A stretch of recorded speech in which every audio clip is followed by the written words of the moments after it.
नमस्कार, मैं हूं आपके साथ मयंक। आज 13 अप्रैल है और देखिए मैं सीधा मुद्दे पर आना चाहता हूं। अब से थोड़ी देर पहले बताया जा रहा है कि डोनाल्ड ट्रंप ने ईरान पर बड़े एक्शन के आदेश जारी कर दिए हैं और अमेरिका के जो वॉरशिप्स हैं वो स्ट्रेट ऑफ हॉर्मूज की तरफ आगे बढ़ने शुरू हो गए हैं। और ये बताया जा रहा है कि आज शाम को 7:30 बजे तक अमेरिका के जहाज स्ट्रेट ऑफ हॉर्मूज का घेराव करेंगे।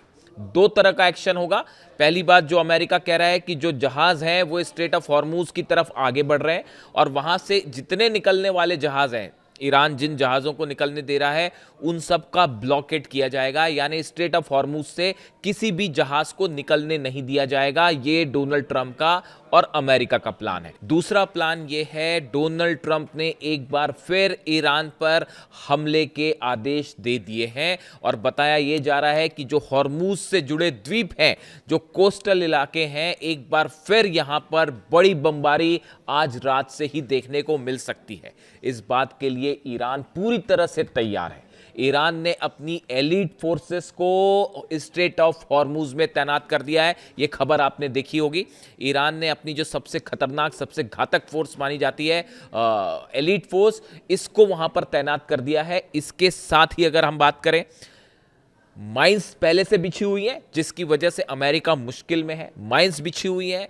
ईरान की कई सैकड़ों की संख्या में जो छोटी बोट्स हैं वो भी वहां पर तैनात हैं। ईरान की सबमरीन, देखिए काफी सारे जहाज ईरान के तबाह हुए हैं लेकिन सबमरीन अभी भी इंटैक्ट है और सबमरीन से टॉर्पीडो से बड़ा हमला हो सकता है अमेरिका के जहाजों पर।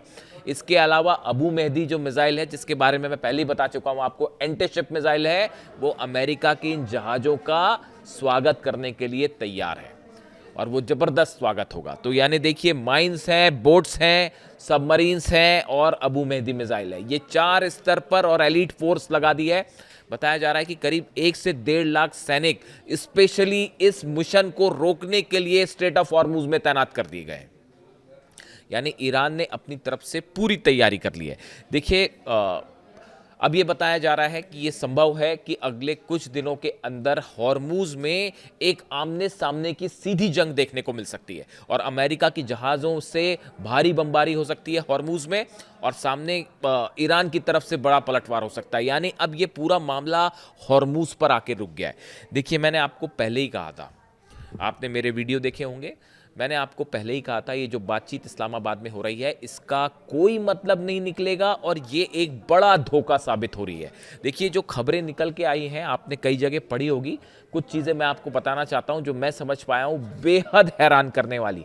आप जानते हैं आपने एक खबर देखी होगी कि जिस समय इस्लामाबाद में टॉक्स चल रही थी, अब्बास अरागची साहब और कलीबाफ जो हैं वो बातचीत कर रहे थे डेलीगेशन से अमेरिका के, उसी समय अमेरिका के 2 जहाज स्ट्रेट ऑफ हॉर्मूज की तरफ आगे बढ़ने लगे। कौन से 2 जहाज बढ़ने लगे? एक था पहला यूएसएस फ्रैंकी पीटरसन और यूएसएस माइकल मर्फी।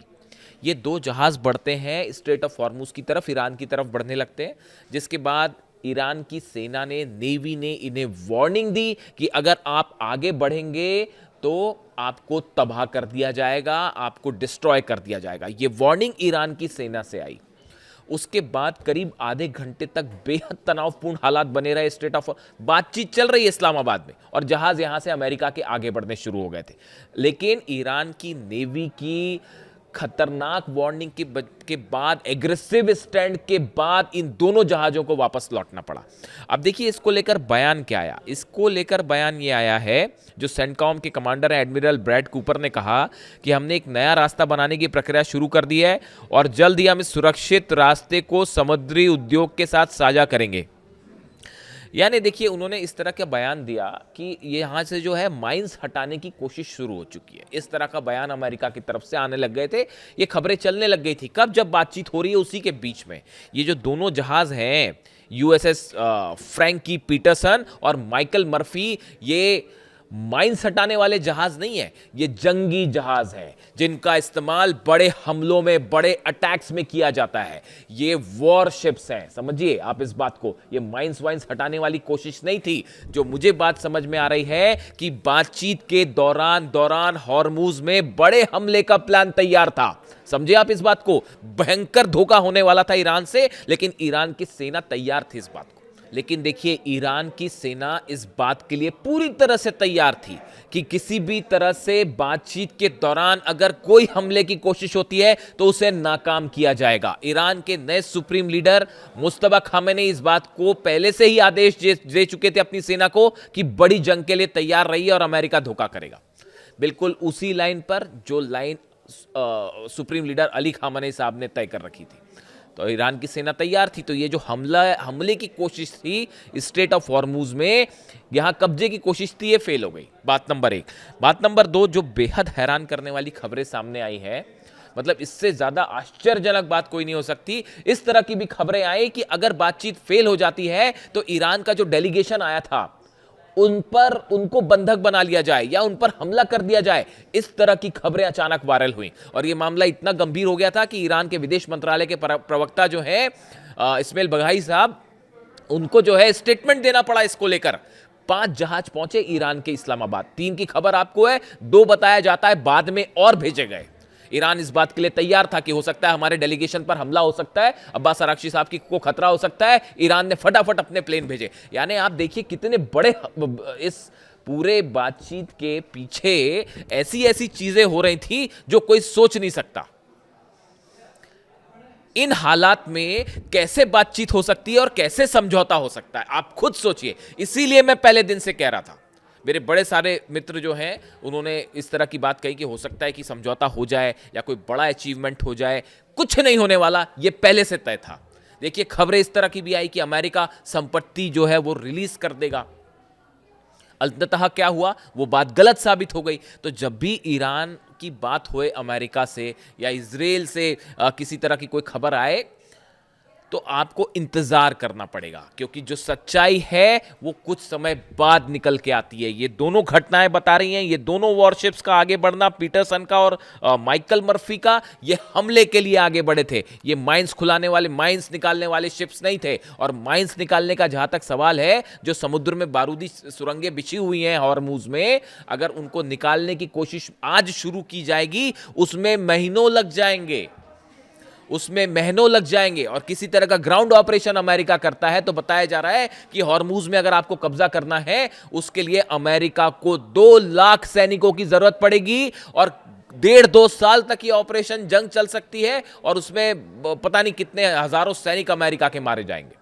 उसके बाद भी कहीं ऐसा ना हो कि ईरान भारी पड़ जाए और हरा दे। यानी जो एक्सपर्ट्स बता रहे हैं ये हॉर्मुज को कैप्चर करने वाला प्लान है, ये बहुत ही मुश्किल है। अब जो डोनाल्ड ट्रंप चाह रहे हैं कि अपने वॉरशिप्स भेज दें, वहां पर ब्लॉकेड कर दें, ये बड़ी हैरान करने वाली बात है। ईरान ने भी उसको ब्लॉक कर रखा है, अब ये भी उसको ब्लॉक करेंगे। यानी पूरी दुनिया में जो ऑयल क्राइसिस है वो और बढ़ने जा रहा है अमेरिका के राष्ट्रपति के इस फैसले के बाद कि वहां पे ब्लॉकेड किया जाए। बेहद ही इस स्थिति ऐसी बन जाएगी कि अब क्या ही बताया जाए। अब देखिए इसके अलावा जो है 2 खबरें और हैं। एक अहम खबर यह है कि ईरान के जो प्रेसिडेंट हैं पेजेश्कियान साहब, उन्होंने व्लादिमीर पुतिन से बात की है फोन पर और उसके बाद पुतिन ने इस तरह के इंडिकेशन दिए हैं कि हम मध्यस्थता भी कर सकते हैं इस मामले को सुलझाने में। यानी अब रूस की एक नई एंट्री दिखाई दे रही है जो कि अमेरिका के मुकाबले साधारण तौर पे अगर दोनों पक्ष इस बात को स्वीकार करते हैं तो अब देखिए वर्ल्ड ऑर्डर शायद चेंज होना इसी को कहते हैं कि अब जो है रूस की अहमियत कि अमेरिका तो वॉर नहीं रोक पा रहा, अब रूस कोशिश करके देख सकता है। चीन के हथियारों वाली खबर आपको पता ही है, जिसमें डोनाल्ड ट्रंप तिलमिलाए हुए हैं कि कहीं चीन के हथियार आ जाए, मिसाइल्स आ जाए और एंटी डिफेंस सिस्टम आ जाए, मिसाइल डिफेंस सिस्टम आ जाए, एयरक्राफ्ट डिफेंस सिस्टम आ जाए तो फिर क्या होगा। यानी चीन और रूस दोनों की भूमिका मिडिल ईस्ट में पहले के मुकाबले कहीं ज़्यादा अहम होने जा रही है। इसके अलावा नेटो की भी एंट्री है। नेटो अमेरिका की तरफ से और इजराइल की तरफ से, दोनों की तरफ से कोशिश हो रही है कि किसी तरह से नेटो को इस मामले में शामिल किया जाए, क्योंकि अकेले तो कुछ नहीं कर पा रहे। अमेरिका और इजराइल मिलकर तो कुछ नहीं कर पा रहे और अरब देश जो है वो, हालांकि यूएई की तरफ से इस तरह की खबरें हैं कि जो खार्ग आइलैंड पर आखिरी चंद दिनों में जो हमले हुए उसमें जो फाइटर जेट्स देखे गए उसमें कुछ फाइटर जेट वो हो सकते हैं जो यूएई के पास हैं। इस तरह की भी खबरें हैं। कंफर्मेशन होगा तो मैं बताऊंगा आपको इस बात को लेके, अगर ईरान कुछ कहता है तो देखिए खबरें बड़ी सारी हैं। अब इसमें हालात ये हैं कि आज रात 7:30 बजे के बाद से आज की रात एक बार फिर बड़ा हमला हो सकता है, हॉर्मूज पर नज़रें बनाए रखने की ज़रूरत है, इस तरह की खबरें सामने हैं। देखिए, इसके अलावा मैं एक मुद्दे पर और आपसे बात करना चाहता हूँ। देखिए, कल ईरान हाउस में, जो नई दिल्ली में है ईरान हाउस, वहाँ पर अली ख़ामेनी साहब को श्रद्धांजलि देने के लिए एक सभा का आयोजन हुआ था और उस सभा में मुझे भी इनवाइट किया गया था। मैं गया उस सभा में। देखिए, वहाँ पे मैंने कई चीज़ें नोटिस की, मैं चाहता हूँ कि आपके साथ शेयर करूँ उसको। देखिए, वहाँ पे बड़े सारे बच्चे मौजूद थे। वहाँ पे अपने कार्यक्रम हो रहा था सभा में और तमाम लोग अपनी स्पीचेस दे रहे थे, लेकिन मेरी नज़रें वहाँ पे जो है बच्चों पे थी। वहाँ पे हर उम्र के बच्चे थे। तो मैंने वहाँ पर कुछ बच्चों से बातचीत की और मैंने उन्हें ये कहा भी था कि मैं कोशिश करूँगा बेटा कि वीडियो में आपका जिक्र भी करूँ। देखिए, वहाँ पर मैंने एक बच्चे से मेरी मुलाकात हुई जो अली ख़ामेनी साहब की फ़ोटो लेकर पूरे 3 घंटे तक जो प्रोग्राम चला, वो बच्चा छोटा सा बच्चा था, मेरे ख्याल से 8 साल का होगा। वो पूरे 3 घंटे तक अली ख़ामेनी साहब की फ़ोटो हाथ में लेकर वहाँ खड़ा रहा पूरे प्रोग्राम के दौरान। उसके फादर जो थे, पिता जो उनके बगल में बैठे हुए थे, और साधारण सी बात है कि अली ख़ामेनी साहब का जब जिक्र हो रहा था सभा में, श्रद्धांजलि सभा थी, तो वहाँ पे हर शख्स की आंख में आंसू थे, हर शख्स की आंख नम थी। तो उस बच्चे के पिता भावुक होते थे जब भी, और वो बुरी तरह से रो पड़े। और बच्चा बेचारा जो है पूरा समय, यानी उसने अपनी तरफ से भी कंट्रीब्यूशन किया। वो बच्चा जो कर सकता था वो यही कर सकता था कि वो पूरा समय अली ख़ामेनी साहब की तस्वीर अपने सीने से लगाए पूरा 3 घंटे तक बैठा रहा। मैंने नोटिस किया उसे। मैं इसके अलावा एक और बच्चे से मेरी मुलाकात हुई। वो बच्चा बिल्कुल वैसा ही गले में रुमाल बांधे हुए था जैसा अली ख़ामेनी साहब अक्सर बांधते थे। मैंने पूछा, उस बच्चे से बात की मैंने, तो उसने कहा, मैंने उससे रुमाल के बारे में भी पूछा तो उसने बताया मुझे कि अंकल, मैंने वीडियोस में देखा है कि अली ख़ामेनी साहब जिस तरह का रुमाल रखते थे हमेशा गले में, मैंने भी उसी तरह का रुमाल मैं बांध के यहाँ पे आया हूँ। एक बच्चे से मेरी बात हुई। मैं नोटिस कर रहा था उस बच्चे को, जितनी बार मंच से नारे लगे लब्बैक या हुसैन या ख़ामेनी साहब जिंदाबाद के जब नारे लगते थे, तो वो छोटा सा बच्चा, शायद उसकी उम्र तो और भी कम होगी, 6 साल का ही होगा, वो पूरी ताकत से अपनी आवाज़ में चिल्लाता था कि लब्बैक या हुसैन या ईरान जिंदाबाद या अली ख़ामेनी साहब जिंदाबाद, हिंदुस्तान जिंदाबाद। वो नारे लगातार वो लगाता रहा। देखिए, वहाँ पर ईरान हाउस में जो 168 बच्चियाँ मिनाब में शहीद हुई, उन सब की तस्वीरें भी वहाँ लगी हुई थी। और वहाँ पर एक बैग भी रखा हुआ था उस बच्ची को याद करते हुए, जिन पर हमला हुआ, और उसके बाद उनके खून से सने हुए बैग थे वहाँ पर। ऐसे ही उनकी याद में एक बैग भी वहाँ रखा हुआ था। वहाँ तमाम ऐसी चीज़ें थी जो बेहद भावुक करने वाली थी। लेकिन मैं एक बात कहना चाह रहा हूँ, वहाँ मैंने देखा कि वहाँ जितने लोग थे कल, सबकी आंखों में आंसू थे, सबकी आंखें नम थी, सब बेहद इमोशनल थे अली ख़ामेनी साहब की शहादत को लेकर। लेकिन देखिए, एक बात मैं आपसे कहना चाहता हूँ कि अगर आपको ऐसा कतई नहीं सोचना चाहिए कि अली ख़ामेनी साहब आपके साथ अब नहीं है। देखिए, जो मेरा सोचना है कि ये जितने बच्चे हैं, इन बच्चों के चेहरों पर जब भी मुस्कान आएगी, तो उस मुस्कान में आपको अली ख़ामेनी साहब दिखाई देंगे, आपको अली ख़ामेनी साहब याद आएंगे। जो छोटी छोटी बच्चियां हैं, देखिए, उनकी बच्चियों की आप खुशी देखिए, जब भी वो हंसेंगी, मुस्कुराएंगी, तो आपको वो पल याद आएंगे जब अली ख़ामेनी साहब छोटी बच्चियों से मिलते थे, उनको गले लगा लेते थे। उन बच्चियों की खुशी में भी आपको अली ख़ामेनी साहब याद आएंगे। आप देखिए, वहाँ पे मैंने देखा कि हज़ारों बहनें थीं जो कि रो रही थी। उनके आंसू, उनका हर आंसू जो है वो अली ख़ामेनी साहब को आपको अपने बीच महसूस करवाएगा। जो युवा थे वहाँ पे, जो आक्रोश में नारे लगा रहे थे लब्बैक या हुसैन के, उनके आक्रोश में अली ख़ामेनी साहब जिंदा है। आप देखिए, ये मेरी व्यक्तिगत राय है कि ये जो अनुभूति है, ये जो फीलिंग है, ये हमेशा सबके साथ में रहेगी। चाहे बच्चे हों, चाहे युवा हों, चाहे बुजुर्ग हों, चाहे महिलाएं हों, ये सब कभी जो है उनको कभी नहीं भूल पाएंगी। और उनकी इस हंसी में, उनके इस आंसू में, उनके इस आक्रोश में, सब में अली ख़ामेनी साहब हमेशा हम सबके साथ मौजूद रहेंगे। तो आप ऐसा कतई ना सोचें कि वो अब आपके बीच नहीं है। इसके अलावा देखिए, एक और मैंने बड़ी अच्छी बात नोटिस की वहाँ पे।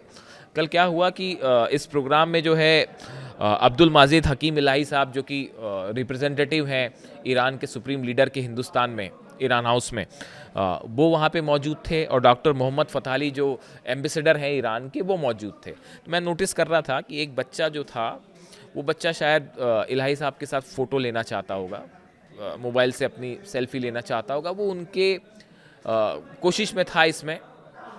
लेकिन चूंकि वहाँ पे कुछ वॉलंटियर्स थे तो व्यवस्था बनी रहे, इसलिए उन्होंने शायद उस बच्चे को रोका होगा। लेकिन ये बात जो है दोनों लोगों ने नोटिस करी। जो एम्बेसडर साहब हैं मोहम्मद फ़तह अली, उन्होंने भी ये बात नोटिस की कि ये बच्चा हमारे साथ आके फ़ोटो लेना चाहता है, और अब्दुल माजिद हकीम इलाही साहब ने भी ये बात नोटिस की कि ये बच्चा हमारे पास आना चाहता है। दोनों ही ने उस बच्चे को अपने पास बुलाया और इलाही साहब ने भी अपने साथ उसको फ़ोटो खिंचवाई, और एम्बेसडर जो हैं फ़तह अली साहब, उन्होंने भी अपने साथ फ़ोटो खिंचवाई। इतना ही नहीं, जो ईरान हाउस में जो मैनेजमेंट देखते हैं जैदी साहब, उन्होंने उस बच्चे की अलग से उनसे मुलाकात भी करवाई। यानी आप देखिए, ये जो पल था, मैं देख रहा था, मैं नोटिस कर रहा था इस बात को, ये बिल्कुल वैसा ही था जैसे खामनेई साहब जब ईरान में कोई बच्चा उनके करीब आना चाहता, आप देखा होगा आपने, तो वो किसी भी बच्चे को कभी बुला के अपना रुमाल दे देते, किसी को अंगूठी दे देते। वही कल्चर, वही संस्कृति, वही वैल्यूज़ का आज पालन हिंदुस्तान में भी हो रहा है। और ये जो एम्बेसडर हैं, आप उनकी बात करें या इलाही साहब हैं उनकी बात करें, या उस सभा में मौजूद हर शख्स जो है, वो किसी ना किसी रूप में अली खामनेई साहब की विरासत को आगे बढ़ा रहा था, अपने अपने रूप में, और आगे बढ़ा रहा है। ये बेहद ही खूबसूरत बात है। देखिए, ये ईरान की कल्चर है, ये ईरान की संस्कृति है, ये हिंदुस्तान की संस्कृति है। और ऐसे कल्चर को, ऐसी सिविलाइजेशन को अगर अमेरिका के राष्ट्रपति ये कहते हैं कि हम इसे ख़त्म कर देंगे, जो उनका बयान आया था कि एक सिविलाइजेशन को हम एंड कर देंगे, तो मैं ये कहना चाहता हूँ कि ये सभ्यता, ये विरासत, ये संस्कृति हज़ारों सालों से है, हज़ारों सालों तक आगे भी रहेगी, और इसे कोई ख़त्म नहीं कर सकता। ईरान हाउस में कल जो प्रोग्राम हुआ, उसमें जो है पूरे देश भर से लोग आए हुए थे। श्रीनगर से एक भाई साहब आए थे, उन्होंने मुझसे मुलाकात की, वो पहचान गए मुझे, और उन्होंने कहा मुझसे कि जब भी आप श्रीनगर आएँ तो हमारे घर ज़रूर आइएगा। देखिए, ये मोहब्बत है, ये प्यार है जो आप लोगों से मुझे मिलता है, बहुत बहुत शुक्रिया इसका। देखिए, वहाँ पे मेरी 2 और बच्चियों से मुलाकात हुई, छोटी बच्चियाँ थी, वो दोनों शायद श्रीनगर से ही आई थी। उनके पिता उनको अपने साथ लेके आए थे। एक का नाम था फ़ातिमा, दूसरे का नाम था ज़ैनब। ये दोनों बच्चियाँ, इनको देख के मुझे मिनाब की उन बच्चियों की याद आ गई जो शहीद हुई हैं। देखिए, ये बड़ा ही इमोशनल मोमेंट था वहाँ पे, जब मैंने 165 बच्चियों की तस्वीरें देखी। मिनाब की जो बच्चियाँ शहीद हुई, उनको देखने के बाद मेरे मन में जो पहला विचार आया, वही मैं आपके सामने रखना चाहता हूँ।